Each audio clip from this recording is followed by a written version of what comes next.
25 मई 1998 को Pakistan international airlines की परवाज़ PK-544 को हाई जैक कर लिया गया।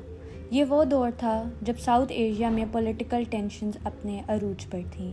हाई जैकिंग से चंद रोज़ कबल पाकिस्तान ने 28 मई को न्यूक्लियर टेस्ट करने थे।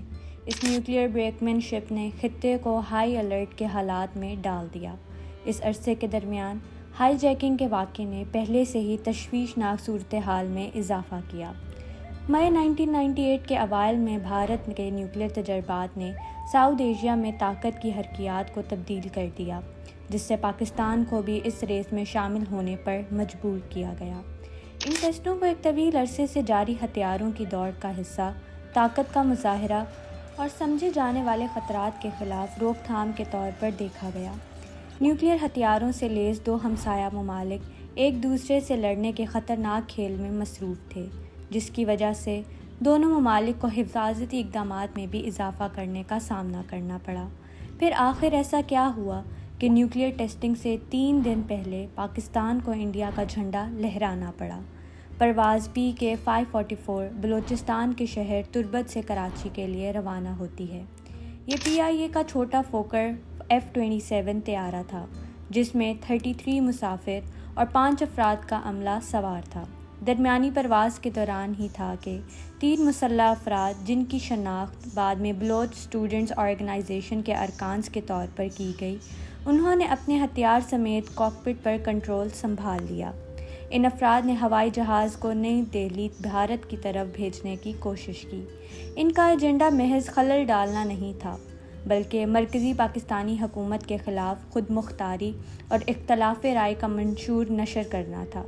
सवाल ये है कि हाई जैकर्स ने तैयारे पर कंट्रोल कैसे हासिल किया और आने वाले मिनटों में ऐसा क्या हुआ।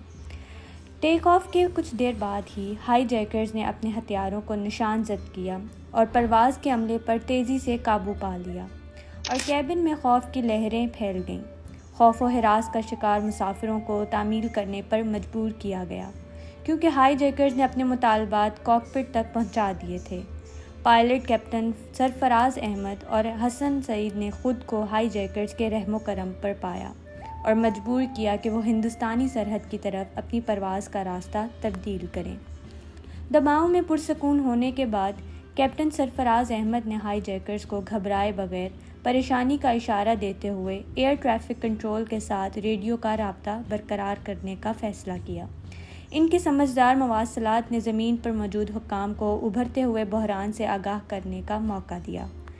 जैसे ही हाई जैकिंग का इंकशाफ हुआ तो पाकिस्तानी हुक्काम को मुतला कर दिया गया।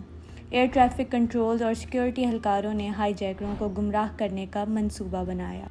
उन्होंने परवाज़ के अमले को कायल किया कि वो हाई जैकर्स को बताएं कि वो इनके मुतालबात की तामील कर रहे हैं और तैयारे को न्यू दिल्ली की तरफ भेज रहे हैं।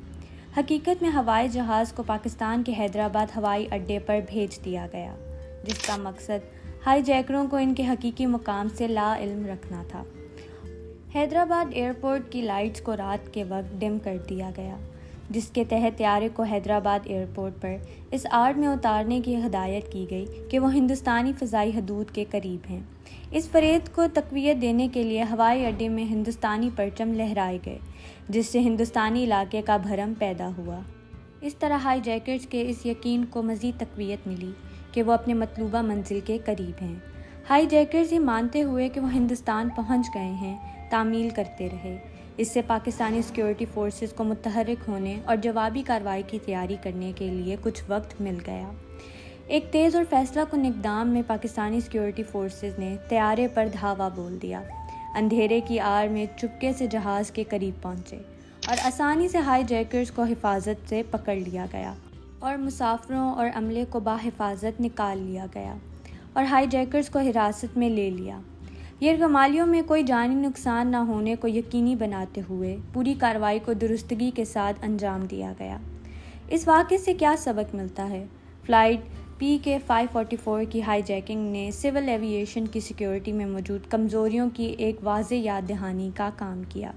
हाई जैकिंग एक ऐसे दौर में हुई जब दहशतगर्दी तेज़ी से आलमी मसला बन रही थी। जनूबी एशिया में अलहदगी की तहरीकें और सियासी बेचैनी अरूज पर थी। بلوچ اسٹوڈنٹس آرگنائزیشن سے تعلق رکھنے والے ہائی جیکرز نے بلوچستان میں جاری تنازعات اور زیادہ خود مختاری کے مطالبات پر زور دیا، جس کو ناکام بنا دیا گیا۔ ہائی جیکنگ کو ناکام بنانے کا کریڈٹ ایئر پلین کے عملے کو بھی جاتا ہے۔ پرواز کے عملے کے دباؤ میں پرسکون رہنے کی صلاحیت اور زمینی کنٹرول کے ساتھ ان کے تعاون ہائی جیکرز کو دھوکہ دینے میں اہم رہا۔ اس واقعے کے سفارتی نتائج کیا تھے؟ ہائی جیکنگ کے بعد اس بات کو یقینی بنانے کے لیے سفارتی کوششیں کی گئیں کہ اس طرح کے واقعات بڑے تنازعات میں تبدیل نہ ہوں۔ ہائی جیکنگ کے جواب میں پاکستان نے ہوائی اڈوں پر سخت حفاظتی اقدامات نافذ کیے اور اپنے سیکیورٹی اہلکاروں کی تربیت میں بھی اضافہ کیا۔